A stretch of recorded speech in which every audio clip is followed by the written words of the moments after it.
छत्रपती संभाजीनगर शहरातील विविध भागात संत शिरोमणी सावता महाराज यांच्या पुण्यतिथीनिमित्त विविध धार्मिक कार्यक्रमांचे आयोजन करण्यात आलं होतं।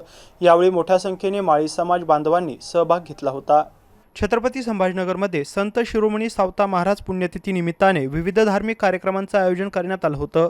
शहरात विविध भागात सकाळी संत सावता महाराज यांची पालखी मिरवणूक काढण्यात आली होती। यानंतर भजन, कीर्तन आणि प्रवचन यासह विविध कार्यक्रमांचं आयोजन आणि महाप्रसादाचं आयोजन करण्यात आलं होतं। शहरातील जय भवानी नगर, मुकुंदवाडी रेल्वे स्थानक रोडवरील गल्ली नंबर 11 जवळ संत शिरोमणी संत सावता महाराज चौकात संत सावता महाराज यांच्या प्रतिमेला पुष्पहार अर्पण करून आरती करण्यात आली आहे। यानंतर भाविकांसाठी येथे महाप्रसादाचा कार्यक्रम ठेवण्यात आला होता। यावेळी मोठ्या संख्येने प्रसादाचा लाभ भाविकांनी घेतलाय। यावेळी आयोजक व्यापारी महासंघ जय भवानी नगर येथील तुळशीराम खरात, अर्जुन सवाई, कल्याण गायकवाड, रवी खरात, विजूभाऊ ठोंबरे, श्रीराम उकिरडे, ॲडव्होकेट जाधव, शिवनाथ सवाई, पांडुरंग ढवळे, दिलीप पवार, साईनाथ गोरे, अशोक गोरे, साहेबराव शहाणे, दत्ताभाऊ डेरीवाले यांनी विशेष परिश्रम घेतले। यावेळी समाज बांधवांसह नागरिकांची मोठ्या संख्येने उपस्थिती होती।